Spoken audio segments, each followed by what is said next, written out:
আসসালামু আলাইকুম রহমতুল্লাহি বারাকাতুহু। প্রিয় দেশবাসী, মুমিন মুসলমান ভাই বোনেরা, আজকে আমরা আলোচনা করব সলাতুল হাজত সম্পর্কে।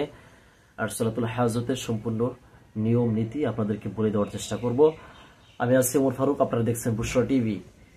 প্রিয় দর্শকবিন্দু, আপনাদের সবাইকে স্বাগত আমাদের এই চ্যানেলটির পক্ষ থেকে।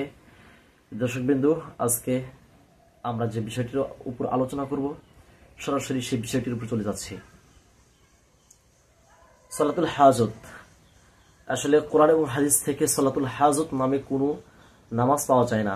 তবে কোনো সমস্যার সম্মুখীন হলে নামাজের কথা বলা হয়েছে, যেরকম ভাবে কোরআনে বলা হয়েছে সবরি ওয়াস সালাহ, অর্থাৎ সবরের মাধ্যমে, নামাজের মাধ্যমে সবর ধারণ করো, নামাজের মাধ্যমে সবর ধারণ করো। এখান থেকে বোঝা যাচ্ছে যে যদি কোনো কিছুর প্রয়োজন হয় তাহলে নামাজে দাঁড়ানোর প্রয়োজন, কোনো কিছুর যদি প্রয়োজন হয় তাহলে যেন সে ব্যক্তি নামাজে দাঁড়ায়। এরপরে রাসূলুল্লাহ সাল্লাল্লাহু আলাইহি ওয়াসাল্লামের একটি হাদিস থেকেও প্রমাণিত হয়, রাসূল সাল্লাল্লাহু আলাইহি ওয়াসাল্লাম যখনই তার কোনো প্রয়োজন হইতো তখনই সে নামাজে দাঁড়িয়ে যেত। তো বিশিষ্ট মুফাসসির মোল্লা আলী কারি রহমাতুল্লাহি আলাইহি বলেন যে নামাজটি রাসূলুল্লাহ সাল্লাল্লাহু আলাইহি ওয়াসাল্লাম পড়তেন কোনো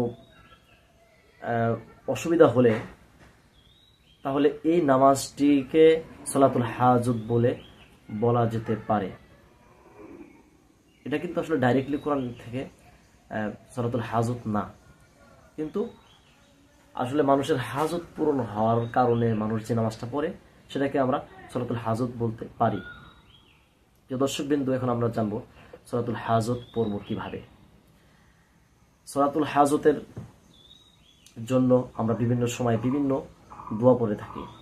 এখন বিভিন্ন দোয়ার কথা যখন বলা হয়, একটি দোয়া রয়েছে, এই দোয়াটি বললে অনেকের জন্য মুখস্থ করা কঠিন হয়ে যাবে।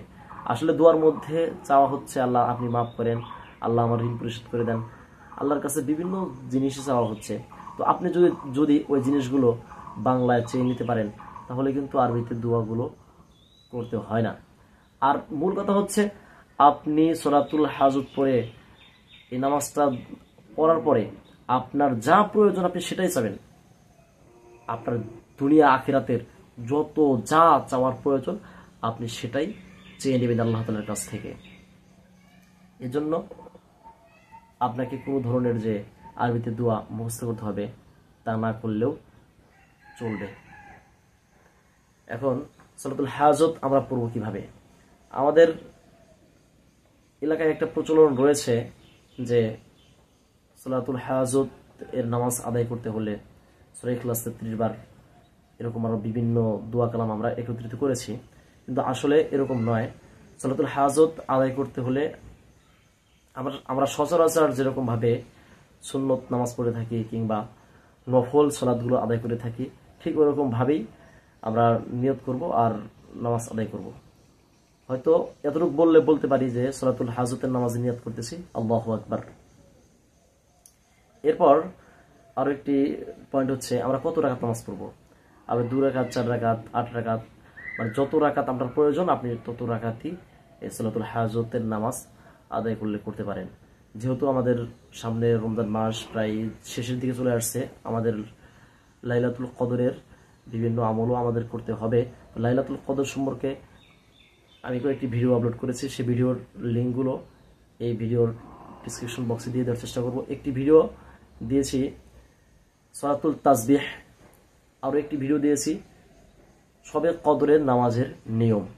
এই দুইটি ভিডিও আপনারা এই ভিডিও ডিসক্রিপশন বক্স থেকে দেখে নেবেন। আশা করি আপনারা সম্পূর্ণ ধারণাটি পেয়েছেন। দেখা হবে পরবর্তী ভিডিওতে। আসসালামু আলাইকুম রহমতুল্লাহি ওয়া বারাকাতুহু।